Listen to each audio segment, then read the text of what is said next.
સુરતમાં બાળકીઓ પરના અત્યાચારો ઓછા થવાનું નામ નહીં લઈ આવે તેમ તેવા બનાવમાં સતત વધારો થઈ રહ્યો છે।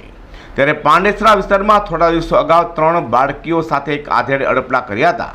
આ અંગે પોલીસમાં જાણ કરવામાં આવી હતી, જેથી પોલીસે શારીરિક અડપલા કરનાર ઝડપી લઈને આગળની કાર્યવાહી હાથ ધરી છે। સુરતમાં માસૂમ બાળાઓને નરાધમો શિકાર બનાવી રહ્યા છે, ત્યારે પાંડેસરા વિસ્તારમાં અપાર્ટમેન્ટમાં રહેતી 3 બાળકીઓ સાથે શારીરિક અડપલા કરવામાં આવ્યા હતા, જેથી આ અંગે બાળકીઓના વાલીઓ સહિતનાઓએ પોલીસમાં ફરિયાદ આપી હતી।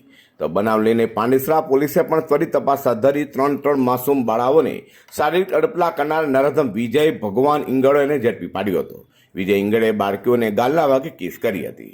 ગઈ તારીખ 9/5/2024ના રોજ પાંડેસરા પોલીસ સ્ટેશન ખાતે એક ફરિયાદી બહેને પોતાની 8 વર્ષની દીકરી તથા તેમના બિલ્ડિંગમાં રહેતા અન્ય સાહેદોની બીજી 2 7 વર્ષની અને 6 વર્ષની દીકરીઓ, કુલ ટોટલ 3 દીકરીઓને શારીરિક અડપલા કરી અને વિજય ઇંગોળે કરીને નામનો એક ઈસમ છે એ ભાગી ગયો છે એવી ફરિયાદ આપતા ગુનો બાળ અત્યાચારનો હોય અને પાંડેસરાના પોલીસ ઇન્સ્પેક્ટર શ્રી નાઓએ તાત્કાલિક આઈપીસીની વિવિધ કલમો તથા પોક્સો એક્ટ હેઠળ ગુનો નોંધી અને આરોપી મૂળ વિજય ઇંગલેનો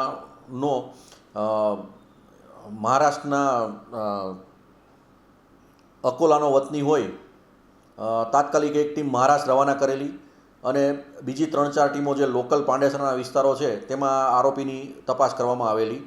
દરમિયાન પોકો હરેશભાઈ નાઓની ચોક્કસ બાતમીના આધારે આ વિજય ઇંગોળેની ધરપકડ કરવામાં આવેલી અને મુદત અંદર નામદાર કોર્ટમાં મોકલી આપવામાં આવેલ અને હાલ એ જ્યુડિશિયલ કસ્ટડીમાં છે।